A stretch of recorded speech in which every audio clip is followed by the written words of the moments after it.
pôde participar. Muito obrigada pela presença de todos e uma boa palestra. Agora o Gabriel pode apresentar a palestra, por favor. Boa tarde, pessoal. Eu sou a Juliana Brandão, sou professora colaboradora do Chapter e eu vou apresentar agora o nosso palestrante. O Gabriel é bacharel e mestre e doutor em Química pela Universidade Federal do Paraná. Atua hoje como Customer Success Specialist do Chemical Abstract Service, que é uma divisão da Sociedade Americana de Química no Brasil. Na área acadêmica, possui experiência em química com ênfase em química inorgânica, bioinorgânica, química de materiais, catálise e química fina. Também foi professor substituto de química inorgânica no Instituto Federal Catarinense, em Santa Catarina. E atualmente realiza treinamentos e workshops para o desenvolvimento de novas habilidades em cientistas, na busca de informações científicas e tecnológicas que possam auxiliar no desenvolvimento da pesquisa e da inovação. Gabriel, seja bem-vindo, fica à vontade para iniciar a nossa palestra. Obrigado, olá, boa tarde a todos e a todas. Vocês estão me ouvindo? Deixa eu ver se eu compartilho agora a minha tela, daí eu já... Estamos te ouvindo. Ah, legal, obrigado. Eu vou começar aqui já projetar a apresentação, mas eu quero, antes de tudo, agradecer ao convite que foi feito.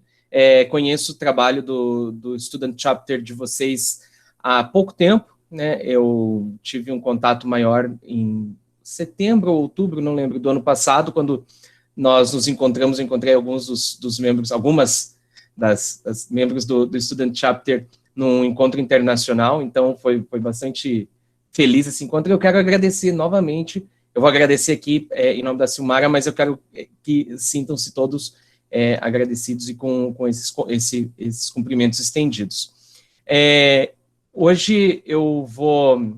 E antes de começar, quero até falar uma coisa que é bem pessoal, mas eu comecei a minha carreira profissional dentro de um projeto de divulgação científica da ACS. Não era um Student Chapter como esse, mas era um outro projeto que não existe mais. E para mim é bastante emocionante e eu fico bastante contente quando eu estou em contato com os Student Chapters, porque eu vejo que é algo bastante parecido com parte da minha trajetória, né, que hoje me trouxe até aqui a trabalhar dentro do CAS, o Chemical Abstract Service, que é uma divisão da ACS, e falar um pouco de informação científica, que é o tema que eu mais gosto de falar. Aquilo tudo que está ali no resumo é trabalho, o que eu gosto de falar é de informação científica mesmo. Hoje o objetivo, né, quando eu recebi o convite do Student Chapter, era de falar um pouquinho sobre tecnologias verdes com o uso do SciFinder. Então, eu quero dividir essa apresentação em 3 partes. A primeira parte, eu quero falar um pouco sobre a apresentação, quem é o CAS, quem é a empresa que eu represento, e um pouquinho sobre tecnologias verdes. No segundo momento, eu vou fazer algumas buscas dentro do SciFinder, e para quem nunca ouviu o que é SciFinder, não conhece, fiquem tranquilos, eu vou falar um pouquinho melhor disso ao longo da apresentação, e no terceiro momento eu vou apresentar uma nova ferramenta que saiu do forno há pouco tempo, com tecnologias que podem ajudar no monitoramento de química verde. É um novo produto da família SciFinder. Não quero que isso seja visto aqui como uma propaganda comercial, mas eu quero que vocês saibam, conheçam um pouco mais das coisas que hoje já existem e que podem ajudar bastante o trabalho. E eu falei para vocês que para mim é emocionante estar falando com o Student Chapter, mas também é bastante interessante porque o meu mestrado foi bastante voltado à área de química verde. Eu tive a oportunidade de, durante o meu mestrado, comparecer ao Congresso de Química Verde que teve em Foz do Iguaçu, um congresso da IUPAC. Então, já há 7 anos eu não toco muito no assunto de química verde, mas para mim vem uma emoção maior ainda, né? Mas quem somos nós, né? Quem eu represento? Eu trabalho em uma divisão da ACS, da American Chemical Society. A ACS, ela possui 3 grandes divisões: a sociedade em si mesmo, onde é a divisão que faz a relação interpessoal com professores, estudantes, promove projetos educacionais, como o ACS Student Chapter da UFRJ. Existe uma outra divisão da ACS, que é a ACS Publications, que é a editora da ACS, que editora mais de 70 periódicos em diversas áreas do conhecimento, não só na química. E a terceira divisão da ACS é o CAS, o Chemical Abstract Service. Nós somos a divisão de informações e soluções científicas e tecnológicas. Então, a ACS muitas pessoas conhecem pela parte educacional, mas eu vou mostrar hoje um outro lado, que é a área de desde inteligência científica até inteligência de negócios, como que a gente dá suporte e apoio a diversas organizações. Contando um pouco de história, o CAS, ou CAS, ou Chemical Abstracts, ele é uma organização que já tem mais de 110 anos de história. Nós começamos em 1907, fazendo um compêndio de resumos de artigos científicos, principalmente dentro da área química. Então, essa era uma atitude voluntária, uma iniciativa voluntária que nasceu lá em Ohio, nos Estados Unidos. Então, os professores faziam esse compêndio de artigos para trazer uma informação de melhor qualidade. O CAS foi evoluindo com o tempo e lá nos anos 60 introduziu-se o número CAS. Então, quem trabalha com pesquisa dentro da área química, quem já esteve em contato com um reagente, quem já teve que comprar algum reagente, já deve ter ouvido falar no número CAS. Esse é o número de registro e indexação de substâncias químicas. Hoje, nós temos mais de 163 milhões de substâncias químicas inéditas catalogadas dentro da nossa base de dados. E para vocês terem uma noção de como evolui-se essa indexação, e ela é uma indexação manual, são cientistas que desenham as estruturas, que indexam baseados na literatura, nós hoje indexamos mais de 800 substâncias inéditas por hora, compostos orgânicos, inorgânicos, ligas metálicas, PN, misturas complexas. Então, a gente está evoluindo de uma maneira alarmante até na síntese de novos compostos. Em 1994, foi introduzido o SciFinder, que era transportar o que era o Chemical Abstracts para uma versão online. Então, talvez quem é mais antigo aqui na área química, e eu estou denunciando um pouquinho a minha idade, porque eu estive em contato com essas outras logos aqui, muitos de vocês conhecem a terceira, mas essa é um pouquinho da nossa história da marca. Em 2015, o caso mudou. Então, passando de ser apenas essa empresa que faz produtos dentro da área química, nós começamos a desenvolver soluções científicas e tecnológicas. E em 2020, a gente chegou trazendo alguns conceitos que são novos dentro da área química, mas que não são em outras áreas, como inteligência artificial, predição de novos compostos, de rotas de síntese, entre outras coisas. E por que a gente trabalha com isso, né? O que é informação científica e por que a gente trabalha com isso? Basicamente, o número de documentos que contém informações científicas e tecnológicas vem crescendo de uma maneira exponencial ao longo dos tempos. Não só em volume, mas também em complexidade. Então, a gente precisa entender que hoje um documento, um artigo, por exemplo, publicado em uma revista A1, A2, ele é um artigo muito diferente do que era de uma revista, da mesma revista lá nos anos 70 e 80. Por quê? Eles são trabalhos que trazem mais complexidade. Este mapa que eu estou mostrando para vocês, ele é um mapa que alguns já conhecem, quem já, falando em outros momentos, já conhece esse mapa, mas ele traz tópicos científicos que estavam presentes em documentos de patente lá no final dos anos 70, dentro da área química. Então, a gente vê aqui, por exemplo, embaixo, poliésteres, conversando bastante com materiais de recobrimento, com metais, numa rede interconectada, mas quando a gente chega nos anos 2000, essa rede é muito mais complexa e densa. Primeiro, pela criação de novos termos, né? Então, aqui a gente tem nanotecnologia, biosensores, química verde. Os 12 princípios da química verde não tinham sido publicados ou mencionados ou feitos lá nos anos 70. Isso daqui é algo recente, de 97, final dos anos 90. Então, esses termos já estavam começando a pipocar nos anos 2000. Mas quando a gente pensa em hoje, em 2020, essa rede se torna muito mais complexa, muito mais densa, com muitos mais novos pontos, né? Então, lá nos anos 90, a gente tinha os 12 princípios da química verde, hoje a gente tem, além deles, a gente já tem os 12 princípios da engenharia verde, a gente já tem fundos de investimento baseados em química verde, a gente tem tecnologia à base de sequestro de carbono, créditos de carbono, então, diversas outras áreas surgindo e conversando entre si. Isso eu estou só fazendo um recorte em química verde, mas imaginem que para todas as outras áreas do conhecimento a gente tem esta interconexão de dados, né? E a gente está falando bastante, eu estou já colocando dentro da química verde essa história, esse contexto, porque a química verde, ela surge, né, de uma maneira teorizada lá no final dos anos 90, não é que ela surge, mas ela surge de uma maneira mais estruturada, com o Paul Anastas falando dos 12 princípios. Eu não vou falar aqui dos 12 princípios, mas eles são bem difundidos e bem conhecidos, E cada vez mais a química verde e a sustentabilidade, que não são sinônimos, né, mas são termos que se complementam, vem tomando maior destaque nas nossas vidas, não só na pesquisa, não, no desenvolvimento e na inovação, mas em todos os campos da nossa vida. E quando eu recebi o convite para apresentar esse seminário, logo eu me deparei com essa revista, com a CNN, com a edição de 6 de julho, uma edição de 2 semanas atrás. A Chemical Engineering News é uma das maiores revistas dentro da área de química e engenharia química.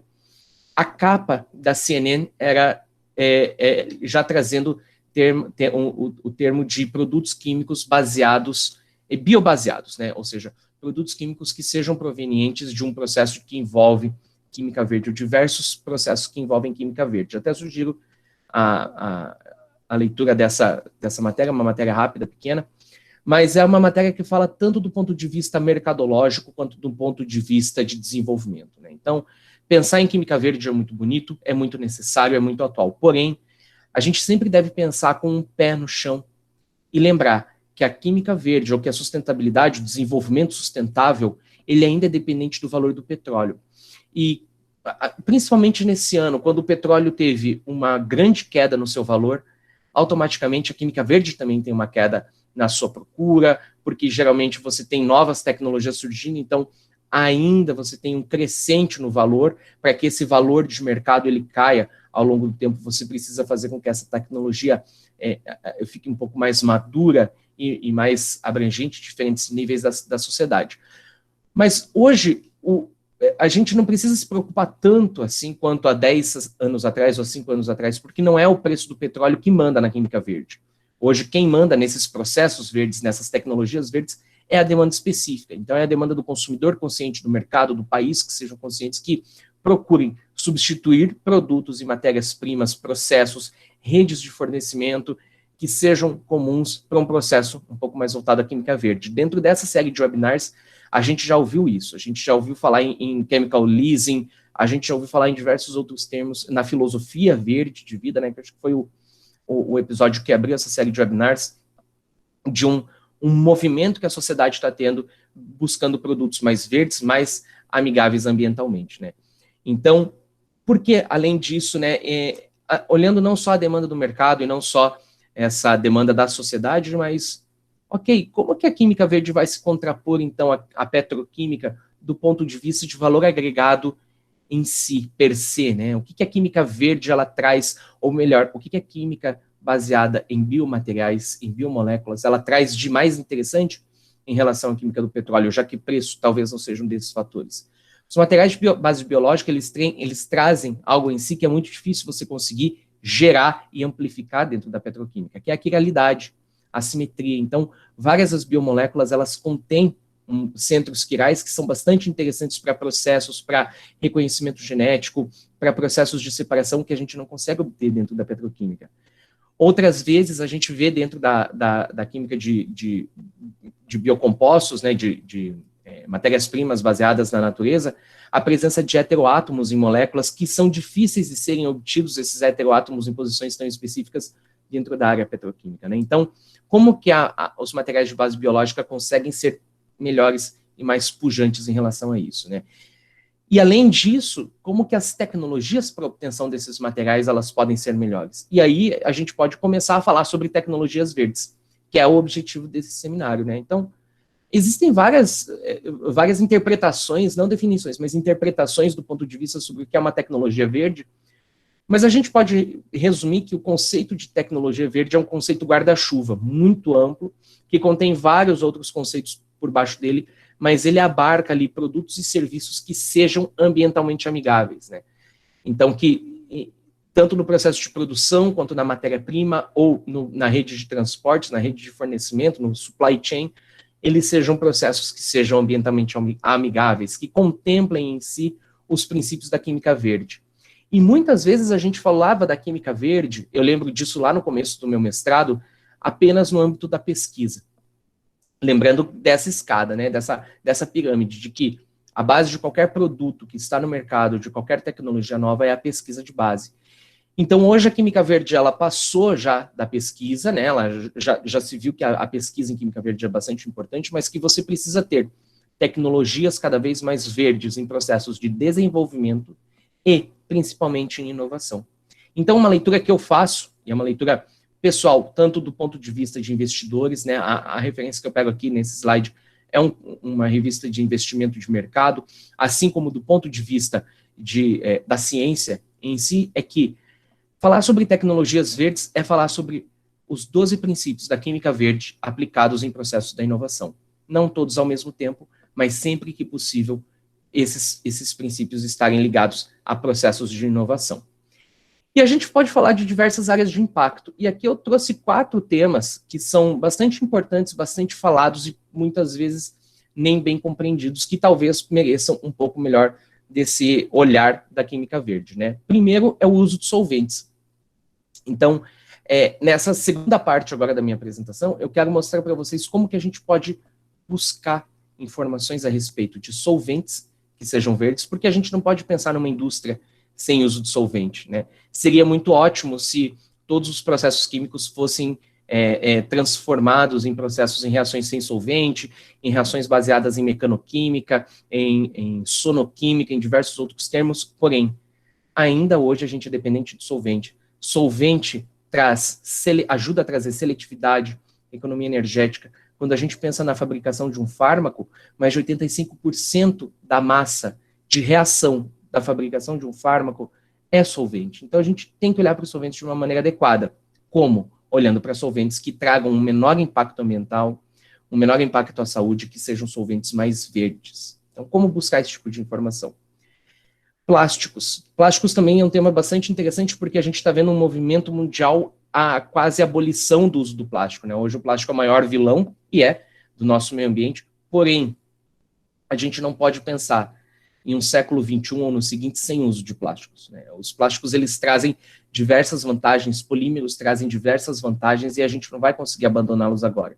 Não existe ainda um substituto, um metal, uma liga metálica ou outras fibras que possam substituir o plástico. O que a gente pode substituir é a forma de produzir esse plástico. Como transformar uma cadeia de produção, por exemplo, de polietileno ou de acrílico em uma linha de produção verde, utilizando, ao invés de produtos da petroquímica, produtos produtos de base biológica. A gente ouve falar muito também em energias renováveis, né, novas formas de energia. Então, qual que é hoje o sonho das formas de energia? Não é mais o biodiesel, é o sonho global, né? Não é mais a energia elétrica apenas, mas sim o que a ciência busca mais? A quebra da molécula da água para transformar isso em gás hidrogênio, porque a queima do hidrogênio, como subproduto, você gera água. Então, você gera um impacto mínimo. Porém, existem vários problemas no meio dessa rede, né? Como que eu vou fazer um tanque de combustível à base de hidrogênio que não exploda? Como que eu vou fazer esses sistemas de armazenamento? E, por fim, a química fina, que mais do que nunca ela está presente nas nossas vidas e é necessária, né? A gente vê no desenvolvimento de fármacos, a gente podia até falar aqui de alguns desses fármacos que estão sendo utilizados nos testes contra Covid-19, mas como melhorar esses processos de química fina? Como melhorar a economia atômica, usar fontes verdes e usar a inteligência artificial para ajudar a gente nisso? E para esses 4 pontos, eu vou mostrar para vocês como usar o SciFinder. E depois, em um segundo momento, o SciFinder N, no caso de inteligência artificial. O SciFinder é uma base de dados que está presente no portal de periódicos da CAPES, para a UFRJ, para diversas outras universidades no Brasil. Universidades fora do Brasil, talvez não, as assinaturas são distintas. Aqui eu não vou mostrar para vocês como acessar o SciFinder nesse momento, mas eu vou encaminhar para o pessoal do Student Chapter um guia de como acessar. O SciFinder é uma base que, para vocês, hoje, é uma base que vocês podem utilizar a qualquer momento, via portal de periódicos, não há necessidade de pagamento extra, de nada disso.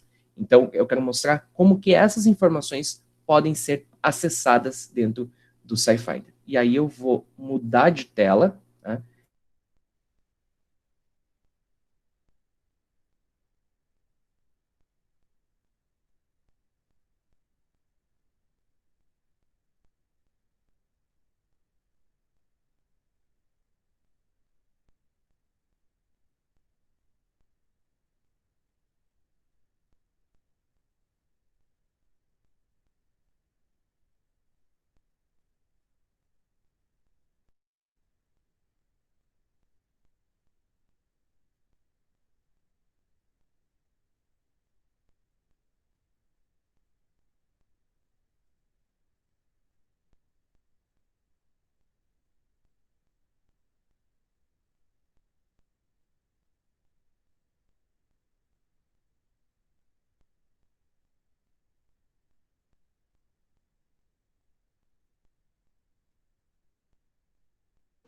Boa tarde a todos. O Gabriel teve um problema na internet dele e há pouco vamos retornar.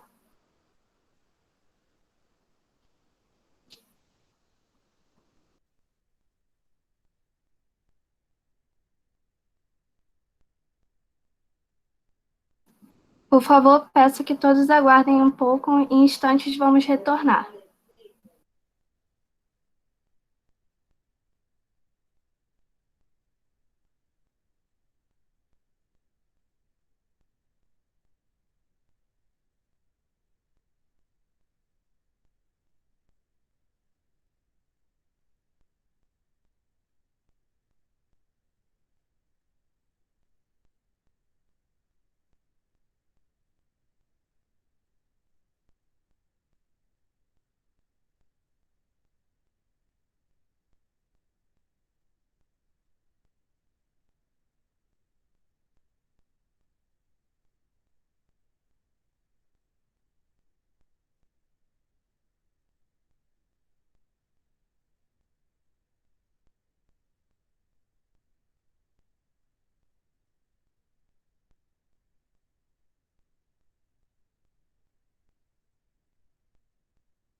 Pessoal, eu peço desculpas a vocês.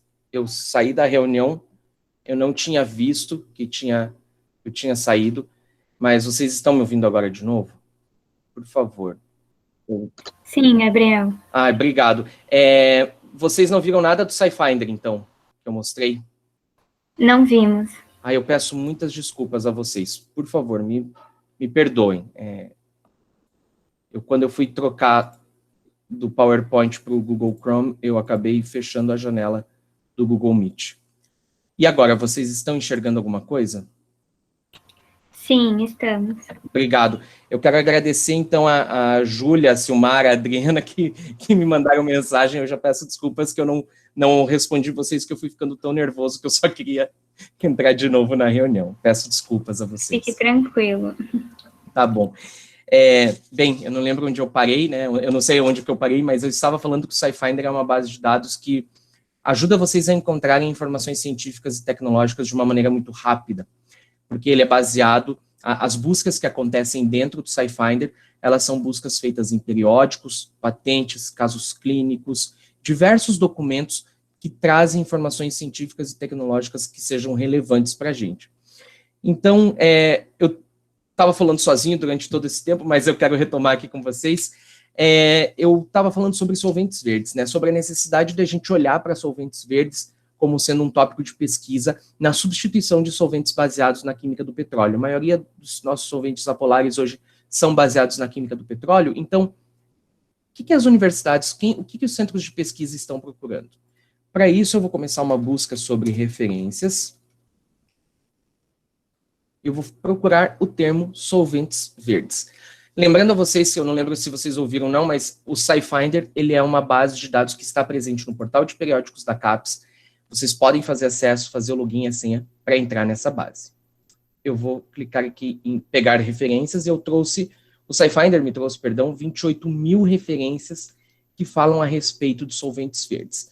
Mas eu não quero olhar lá para o passado dos solventes verdes, eu não quero olhar para as publicações do início do século, esses primeiros solventes verdes que foram aparecendo. Eu quero olhar, por exemplo, do ponto de vista de pesquisa, desenvolvimento e inovação hoje. O que o mercado está olhando? Quem está jogando com solventes verdes? Quem está publicando sobre isso? Eu posso refinar, por exemplo, por ano de publicação, e eu quero ver nos últimos 2 anos, de 2018 até hoje, quais são as publicações a respeito de solventes verdes que a gente pode ver. O SciFinder, nessa busca, ele me trouxe 5.500 documentos que a gente pode analisar, e lembrando, né, aqui eu não vou dar um treinamento completo do SciFinder para vocês, eu só vou mostrar por cima que tipo de informação essa base de dados recupera, e aí eu vou deixar para o pessoal do Student Chapter guias de como vocês podem chegar até o SciFinder e usar o SciFinder da melhor maneira. Então, dentro dessa base de dados existem mais de 5.000 documentos dos últimos 2 anos. E eu posso refinar, por exemplo, por tipo de documento. Então, eu posso vir agora aqui em Document Type e pegar artigos de revisão, preprints, periódicos, e trazer só essa literatura acadêmica mesmo. Eu não estou olhando para empresas, eu quero olhar que pesquisas estão sendo feitas, né? E aí eu posso dar uma olhada aqui em companhias. Companhia, organização, e dar uma olhada nas universidades que vêm falando mais sobre solventes verdes. E quando a gente olha para a lista dos 10 centros de pesquisa, as 10 corporações que mais falam sobre solventes verdes nos últimos 2 anos, a gente tem 1, 2, 3, 4, 5, 6, 7 universidades iranianas falando sobre solventes verdes. Talvez a gente esperasse Europa, talvez alguns esperassem Estados Unidos, China, mas não, a gente tem o Irã, que por um momento, ok, esse é um país rico em petróleo, que está ali no meio de todo mundo que tem petróleo, né? Por que ele já está olhando para solventes verdes? Isso traz um clique para a gente, até numa análise não apenas de pesquisa, mas uma análise de mercado. E aqui eu posso dar uma olhada na lista completa dessas universidades, centros de pesquisa que vêm publicando artigos a respeito de solventes verdes. Mas e se eu não estiver interessado agora em artigos, se eu estiver interessado em patentes? Eu vou voltar um passo na minha busca, porque eu quero tirar aquele filtro que eu usei de publicações e eu vou apenas trazer patentes. Vou desclicar a revisão, trazer aqui todos os documentos de patente depositados nos últimos 2 anos. Eu tenho 1.100 patentes que tratam sobre solventes verdes. De novo, eu posso olhar ali as organizações, ver quais as empresas que estão trabalhando com química verde, com solventes verdes, perdão. Quais os países que mais depositam patentes. E se a gente entrar em termos indexados, quais são os tópicos científicos, além de solventes verdes, que estão sendo trabalhados juntos? A gente vê patentes falando sobre polissiloxanos, agentes de dispersão, agentes de recobrimento. Então, a gente pode ter uma visão geral a respeito disso. Eu tenho 45 patentes dessas que falam sobre química verde. Então, provavelmente, aqui eu esteja falando basicamente sobre novos solventes. De fato, eu tenho uma patente sobre método de preparo e aplicação de solventes à base de celulose, solventes verdes de diversos tipos, reações que ocorrem sem solvente. Então, a gente pode dar uma olhada em mercado, por exemplo. A gente viu artigos, mas também viu patentes, ou seja, está vendo desenvolvimento e inovação publicados nesses últimos 2 anos. Eu vou começar uma nova busca, e eu talvez vá um pouquinho mais rápido, porque eu fiz aquela bobagem de fechar a janela, mas tem um outro tema que é bastante interessante, que é a parte de bioplásticos, né? E, recentemente, a gente viu uma modificação, uma tendência na modificação de fabricação de acrílico. O acrílico mesmo, esse plástico acrílico que todo mundo conhece, né? Ele é na verdade, é o ácido poliacrílico, ele é um polímero do ácido acrílico, e a gente pode, o SciFinder não é apenas uma base de dados de substâncias, de referências, mas também de reações químicas. Eu posso abrir um desenhador de reações aqui e procurar reações químicas de síntese do ácido acrílico, ou de polímeros à base do ácido acrílico. Aqui a gente tem a estrutura do ácido acrílico. Se a gente olhar para a indústria faz hoje essa reação química aqui. Deixa eu pegar. Ela pega o propeno e oxida o propeno a ácido acrílico, para depois fazer a polimerização. E se a gente não fizesse com o propeno? E se a gente usasse um produto natural? Talvez um que fosse parecido. Vocês conhecem ou vocês lembram algum ácido orgânico natural que contenha 3 carbonos e algo parecido com isso que você possa modificar? Pois tem um ácido bastante famoso que é o ácido lático, que é o 2-hidroxi, o ácido 2-hidroxipropiônico. Por que não? Será que não existe essa reação química onde você parte do ácido lático gerando ácido acrílico? Lembrando que o ácido lático ele pode vir de diversas fontes de fermentação, de diversas fontes de produtos naturais, né? Então, eu vou, além de procurar o ácido lático, eu vou bloquear exposições.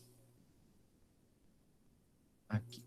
Eu quero dizer, olha, eu não quero nenhuma modificação nesses átomos. Eu quero que você me traga, SciFinder, se existam reações de oxidação do ácido lático a ácido acrílico.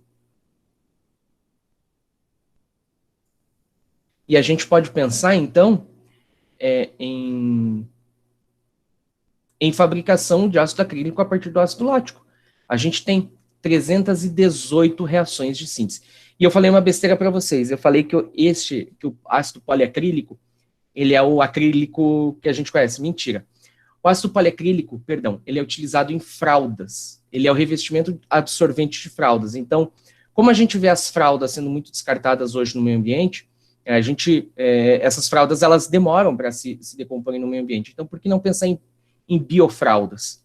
Em fraldas que sejam verdes, que tragam na sua base ali uma matéria-prima natural. E a gente vê 318 reações do tipo que parte do ácido lático formando o ácido acrílico. E para polimerizar o ácido acrílico, isso já está bem definido na literatura. Que tipos são essas reações? Eu posso dar uma olhada por transformações. Então, eu tenho dessas 318, 135 delas são formações de ligação dupla carbono-carbono a partir de álcool via desidratação, clivagem oxidativa de glicóis. Então, existem diversas outras reações que vocês podem olhar dentro, diversas outras classificações. E, por fim, a gente pode dar uma olhada também nessas reações, dar uma analisada nessas reações. Quem vem fazendo mais essas reações? A gente pode analisar de novo por companhia. Hoje eu estou bastante apegado às companhias, né? E aqui a gente vê a Procter & Gamble, dos Estados Unidos, sendo a empresa que mais faz esse tipo de reação. E, de fato, a P&G ganhou o prêmio de 2020 na síntese de bioplásticos. Ela ganhou o prêmio de síntese mais inovadora de bioplásticos a partir da síntese do ácido acrílico a partir do ácido lático, uma tecnologia verde. Então, o que eu quero demonstrar com essa busca que a gente fez? Que vocês podem pensar nos processos verdes de vocês, nos processos padrões de vocês, processos de fabricação de plásticos, separações, cromatografias, fabricação de biomateriais, de nanomateriais, surfactantes, MOFs, polímeros de coordenação, e pensar nessa alternativa. Será que eu não consigo substituir este meu monômero, essa minha matéria-prima por uma matéria-prima natural? Como é o caso aqui do acrílico sendo obtido a partir do ácido lático. Bom, e por fim, eu vou fazer uma nova busca aqui, rapidinha só, 3 minutos para a gente poder ir para as perguntas, porque eu falei de energia também, né? Eu falei sobre processos de utilização de hidrogênio para você utilizar como combustível. Então, quais são os 2 grandes hoje problemas no uso do hidrogênio como combustível? Primeiro, obter hidrogênio é muito caro. Então, você precisa de novos catalisadores que façam o water splitting, ou a quebra da molécula de água. E isso é muito caro. Ok, digamos que você consiga evoluir e fazer, então, a molécula de hidrogênio a um baixo custo. Qual que é o segundo problema? Incorporar isso num combustível. Como que um combustível de um carro, de um avião, de um trem, vai conter gás de hidrogênio a alta pressão? Isso daqui é uma bomba. Então, existem diversas formas de você desenvolver novos materiais para armazenamento de hidrogênio. Hydrogen Storage Materials. E eu vou fazer essa busca para a gente ver o que a literatura está avançando a partir de materiais de armazenamento de hidrogênio.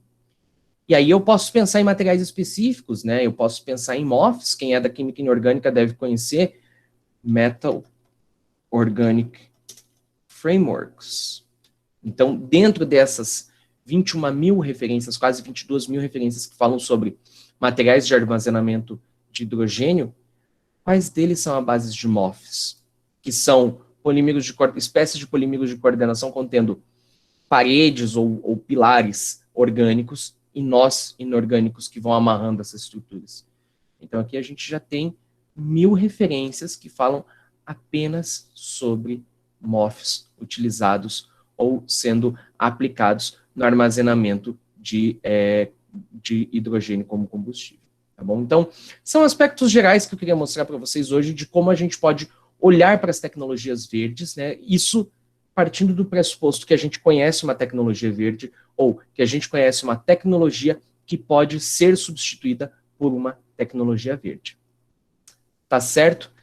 Não vou mais me estender no tempo, vou parar por aqui e, de novo, eu peço desculpas a vocês pelo meu atrapalho durante a apresentação.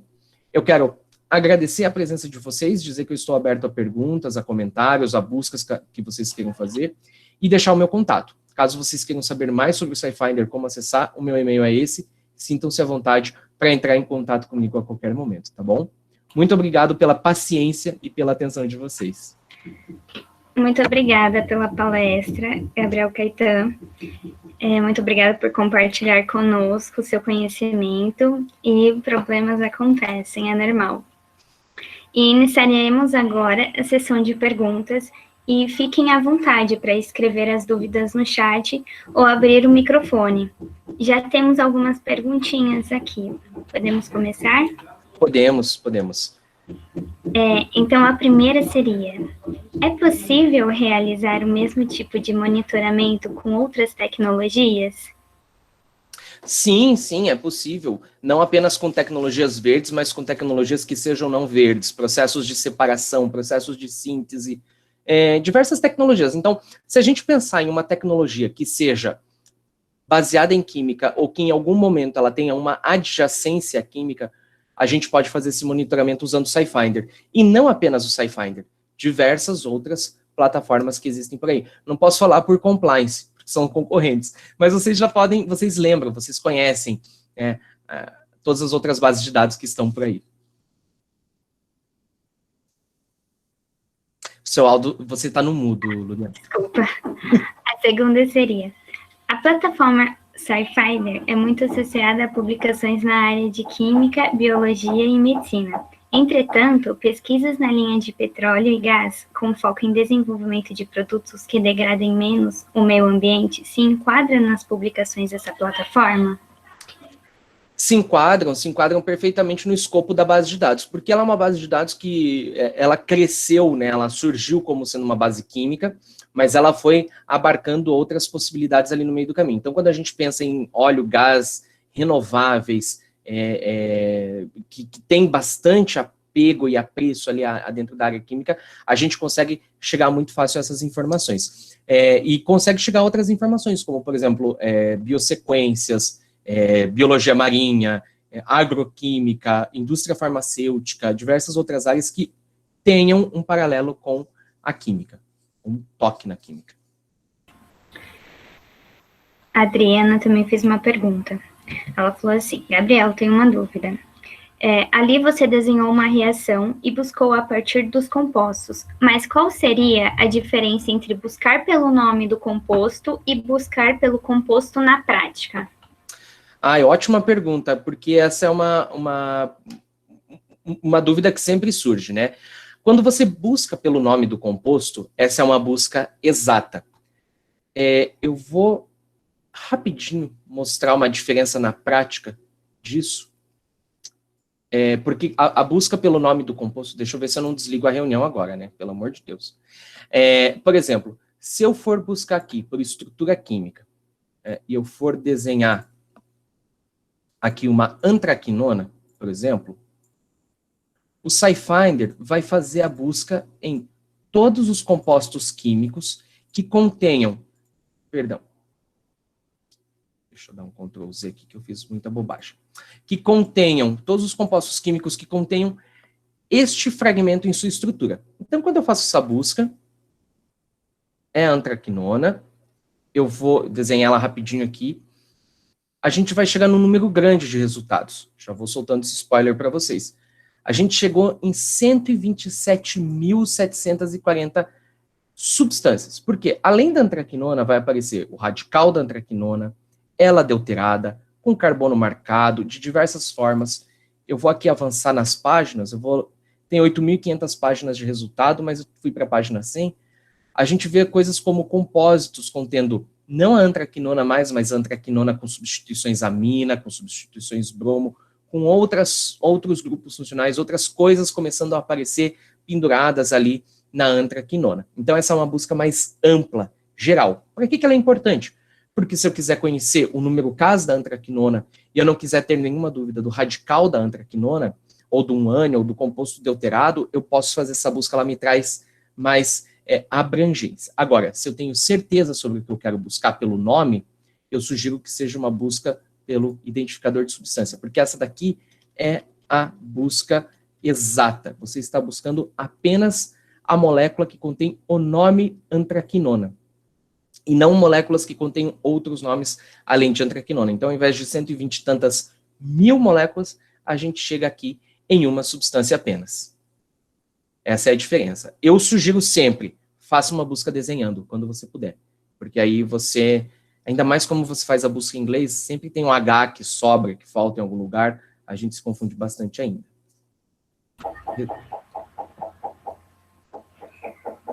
A Érica também fez uma.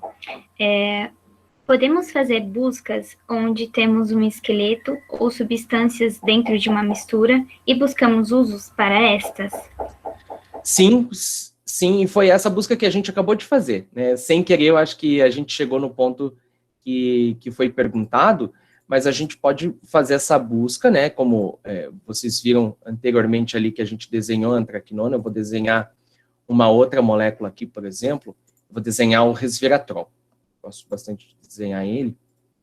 Para quem toma vinho tinto sabe do que eu estou falando. Quem não toma, ó, percebam que eu não tô ligado aqui em ângulo de ligação, eu não preciso, ainda bem que o SciFinder depois corrige o péssimo trabalho de desenho que eu estou fazendo, mas eu estou desenhando aqui o esqueleto. Então, desenhei o esqueleto do resveratrol, faço a busca dele em subestruturas para ver em quais outras moléculas esse esqueleto faz parte. E aí eu tenho uma coisa bastante interessante no filtro de substâncias, que aqui são os papéis das substâncias. Quais delas contêm estudos biológicos, quais delas contêm indicadores de bioatividade, quais dessas substâncias são usadas, por exemplo, como agentes antitumorais, agentes do sistema nervoso central, agentes oftalmológicos. Então, tudo isso eu consigo fazer dentro da plataforma, assim, tanto buscar os usos quanto o esqueleto. E ainda você pode trazer todas as referências que falam sobre essas moléculas aqui dentro da plataforma. A Sussu também fez uma pergunta. Em algum momento, você mencionou sobre o SciFinder possuir inteligência artificial. Como essa inteligência é utilizada nas pesquisas realizadas? Eu achava que a questão da separação dos dados era relacionada com os filtros utilizados. Ótima pergunta, né? O SciFinder Web, que é esse que vocês estão vendo, que vocês utilizam, ele ainda não tem inteligência artificial. Talvez eu tenha me comunicado errado. Quem tem inteligência, quem traz um toque de inteligência artificial é o SciFinder N, que é esse que eu estou mostrando para vocês agora. Hoje vocês não têm acesso via portal de periódicos da CAPES, por exemplo, mas ele é um produto novo que existe e eu estou apresentando ele até em outros momentos, em outros lugares. Como que a inteligência artificial ela funciona a partir dele, né? Então, em termos de resultados de busca, quando eu escrevo um termo de busca, por exemplo, vou usar o exemplo do resveratrol. Resveratrol como, ou melhor, for cancer treatment. Então, resveratrol para tratamento de câncer. O que a inteligência artificial faz? Ela olha não apenas para o que está escrito. Eu estava buscando em reações, perdão. Buscar em referências.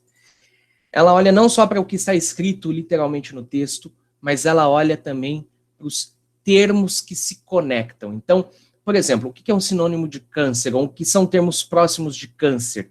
Câncer, neoplasma, neoplasia, sarcoma, carcinoma. Então, pode ser que um documento não tenha a palavra câncer dentro do documento, mas tenha carcinoma. Aí, o SciFinder puxa esse documento para frente, trazendo, olha, isso tem a ver com o que você está buscando. Resveratrol, pode ser que o artigo nunca fale o nome resveratrol, mas que ele traga o desenho da substância. E aí a gente consegue chegar de uma maneira mais fácil. Outra coisa que a inteligência artificial traz dentro do SciFinder é a retrossíntese. Dentro do SciFinder N, perdão, não no SciFinder antigo. SciFinder antigo vocês não vão ver essa funcionalidade, mas o SciFinder N traz a possibilidade de você olhar para moléculas que já existem e buscar na literatura reações que possam convergir a ela, ou seja, formar um mapa retrosintético. Eu vou fazer aqui com alguns exemplos que eu já tenho salvos, por exemplo, o efavirenz. Eu vou abrir aqui o efavirenz, e o SciFinder ele olha primeiro com a curadoria humana, né? Então ele olha aqui para reações que já estão descritas na literatura, cujo produto seja o efavirenz. Então, por exemplo, aqui, este remédio, este medicamento, que está sendo usado como candidato ao combate da Covid-19, ele pode ser obtido a partir da reação de B com C, porém a molécula B ela é muito complexa. A gente pode continuar a retrossíntese dela até um determinado ponto, que a gente escolhe quantos passos ela vai ter. Isso daqui é baseado em inteligência humana, tá?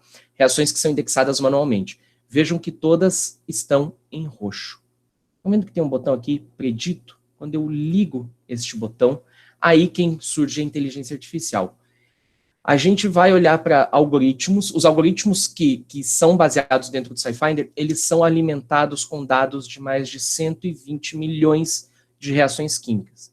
Então, eles começam a conseguir prever formas de sintetizar funções químicas. Então, se eu tenho um ácido, um éster, por exemplo, em uma molécula, ele consegue pensar que este éster pode vir da reação de um ácido com álcool, ou de um cloreto de ácido com álcool, ou de um anidrido com um álcool. Diversas são as reações de síntese de éster, e ele começa a sugerir coisas que nunca foram feitas na literatura.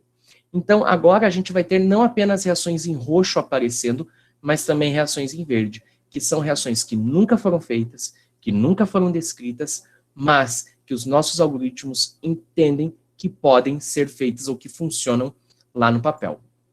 Eu vou aqui para o final da nossa tela para trazer as reações que são de predição e para vocês entenderem melhor um pouquinho do que eu estou falando. Ele vai demorar um pouquinho, enquanto isso eu vou abrir uma nova aba aqui, que eu vou fazer uma outra busca para vocês. Então, por exemplo, esses são todos dados experimentais, né? Os que estão aqui em cima, perdão, ó, dado experimental, mas este dado aqui nunca foi feito. Nem este tipo de reação aqui. Então, eu vou selecionar. E aí, a inteligência artificial, ela me prediz um caminho que eu posso ter, baseado agora apenas em moléculas que nunca foram sintetizadas. Essa molécula, se eu clico, ela não tem nenhum número casa associado aqui do lado. Ela nunca foi sintetizada, ela não existe aí no relato. Ao contrário dessa daqui, que já foi sintetizada e tem até vendedores. E isso não apenas para reações que já foram feitas, para moléculas que existem. Mas imagina que você tem uma molécula que nunca foi feita, como é o caso de uma que eu vou abrir aqui para vocês. É uma molécula que nunca foi feita, não existe número Cas, ela é inédita. A nossa inteligência artificial ajuda a prever rotas de síntese deste composto, mesmo que ele nunca tenha sido mencionado na literatura. E vejam que aqui eu tenho passos em verde e passos em roxo. Então, esta molécula A, esta cetona aqui, nunca foi feita. Não tem nenhum relato sobre ela em nenhum documento de patente, nenhum artigo, não tem número CAS. Mas, mesmo assim, a nossa inteligência artificial consegue prever a provável reação de um cloreto de ácido aqui com este outro fragmento naftalênico, em uma reação baseada em inteligência artificial. As outras já foram feitas e descritas na literatura. Certo? Sobre isso que está falando agora, a Suiane fez uma pergunta. No caso dessas reações de predição, não tira esse mérito do cientista? Não tira o mérito do cientista, porque a predição só é possível com o trabalho científico anterior, né? Então, a inteligência artificial, você não dá para ela um Solomons, e ela aprende pelo Solomons e faz as reações químicas ali preditas. Você dá dados da literatura que já existem, né? E aí você alimenta a inteligência artificial com esses dados. Então você não tira o mérito do cientista, porque para gerar inteligência artificial, você precisa de muita inteligência humana. Esse é um paradoxo da inteligência artificial, né? Outro lado, a gente hoje trabalha com predições, a gente precisa da predição no nosso dia a dia. Quando você abre o teu Google Maps para chegar em qualquer lugar, você pode estar desmerecendo o trabalho de muitas pessoas que poderiam te indicar o caminho, mas ao mesmo tempo você está usando algo que melhora a sua vida. Isso também é super comum no desenvolvimento de fármacos, né? Pensando do ponto de química verde. Para um fármaco hoje chegar ao mercado, você precisa, há 10, 15, 20 anos atrás, partir de 10 mil a 15 mil moléculas teste, né? Então, você gasta muito dinheiro, muito solvente, muito impacto ambiental para sintetizar 15 mil moléculas e começar a fazer testes in vitro, depois in vivo.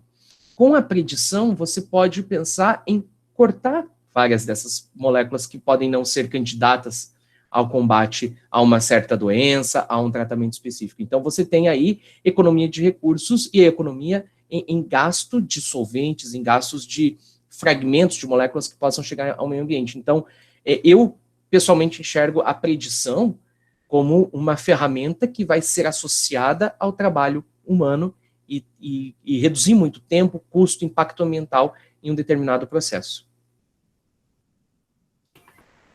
E agora temos uma da Júlia e da Érica que são relacionadas.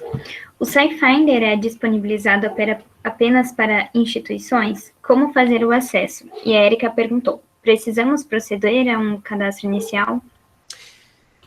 Sim, você precisa fazer um cadastro inicial para usar o SciFinder. Então, o que você precisa? Primeiro, que a sua instituição seja autorizada. Então, talvez eu esteja respondendo já a pergunta da Júlia. Quem que autoriza? A CAPES. A CAPES que contrata o SciFinder, né, contrata o uso do SciFinder e diversas outras bases e periódicos via portal de periódicos da CAPES. Para chegar a usar o SciFinder, você tem que entrar no portal de periódicos da CAPES, buscar SciFinder e realizar o cadastro ali por dentro, tá?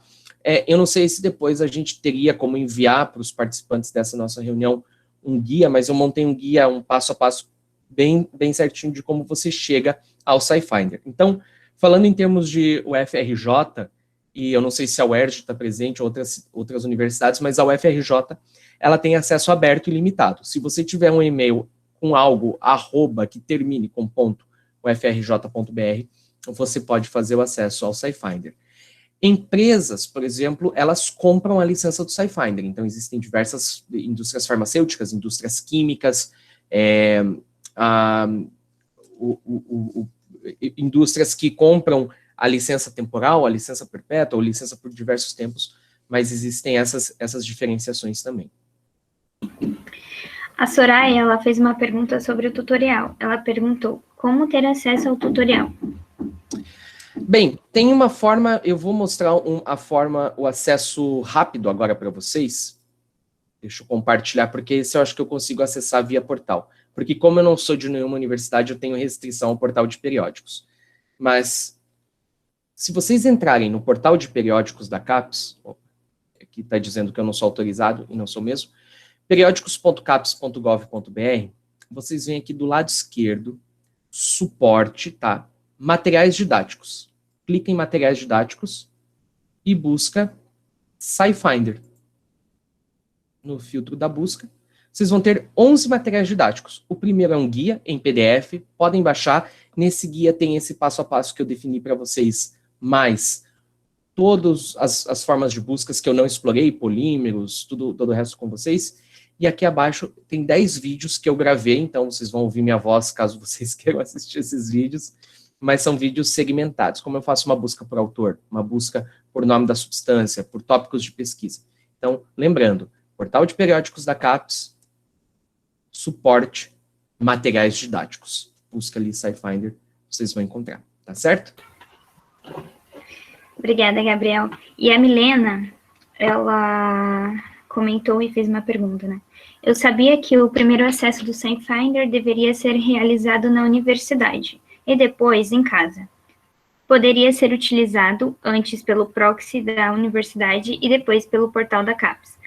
Agora que estamos em isolamento, sem acesso presencial, você sabe informar se é possível fazer esse primeiro acesso de casa? Eu, particularmente, já acesso há bastante tempo, mas tenho tido dificuldade para instruir alunos a acessarem pela primeira vez. Obrigado pela pergunta, ela é ótima. E eu acabei de sair de uma reunião com a SBQ, onde a gente abordou esse ponto, para que até que a SBQ nos ajude a divulgar isso. O primeiro acesso, ele deve ser feito, agora, não da universidade, mas sim de um computador que esteja autorizado pela universidade, ou seja, pelo proxy remoto. Como que a gente faz isso? Dentro do portal de periódicos da CAPES, vocês vêm aqui em acesso café. Estão vendo aqui em cima? Clicam, ou CAF, né? Tem gente que fala CAF. O acesso café é o acesso remoto institucional da CAPES. Então, se vocês encontram aqui a universidade de vocês, e eu vou supor que é a UFRJ, tá? Clico em UFRJ, enviar. Eu posso logar ao portal de periódicos pela UFRJ. Então, aqui vocês vão usar o nome de usuário e a senha de vocês, que cada universidade tem um esquema, né? Mas vocês usam essas credenciais e aí vocês vão conseguir acessar o portal de periódicos de dentro da casa de vocês e fazer o cadastro ali. Depois disso, tá tudo aberto, vocês podem usar em casa de maneira normal. Durante a pandemia, o segundo, terceiro acessos, eles são, todos os outros acessos, fora o primeiro, eles são liberados sem necessidade de proxy da casa. Depois que acabar a pandemia, né, em tempos fora a pandemia, aí você precisa acessar via sempre portal CAPES. Então, o acesso, o caminho é esse, sempre acesso via café para o primeiro acesso, tá bom? Bom, então encerramos a sessão de perguntas e eu gostaria de agradecer pela palestra em nome da ACS, UFRJ Student Chapter e os convidados também. Eu que agradeço a presença, a paciência e a compreensão de vocês, tá? De novo, qualquer dúvida que vocês tiverem, eu vou até deixar o meu e-mail aqui no chat para vocês. Qualquer dúvida, desde acesso, conteúdo, até treinamentos, então, professores que estiverem assistindo, bibliotecários, entrem em contato caso vocês precisem de treinamentos específicos, eu sou o responsável por isso aqui no Brasil. Obrigado de novo pela oportunidade de estar com vocês, é sempre um prazer, a gente está quase toda semana agora se encontrando em webinars pela internet, né, mas eu quero agradecer e quero parabenizar a atitude de vocês por essa série tão importante, tão interessante, tão necessária, que é essa série de webinars de Química Verde. Mais uma vez, obrigado pela presença de vocês. Pessoal, vamos aos avisos finais, então, para finalizar o nosso webinar. O nosso próximo encontro vai ser no dia 3 de agosto. Nosso webinar vai ser com a professora Marilei Mendes, sobre métricas verdes. E a gente tem um convite do professor Peter sobre a aula inaugural de Introdução à Química Verde, que vai ser ministrada pelo professor Eduardo Falabella amanhã, de 9 ao meio-dia. Vai ser uma aula aberta ao público, vai ter transmissão, e haverá emissão de certificado. Então, quem se interessar pode entrar nos links e nos nossos contatos que eu vou compartilhar agora com vocês. Então, a gente tem nossas páginas no Instagram, no LinkedIn e o nosso e-mail. Qualquer dúvida a respeito tanto da aula que vai acontecer amanhã, quanto as apresentações dos nossos webinários, por favor, vocês podem entrar em contato com a gente, tá? Muito obrigada pela participação de hoje.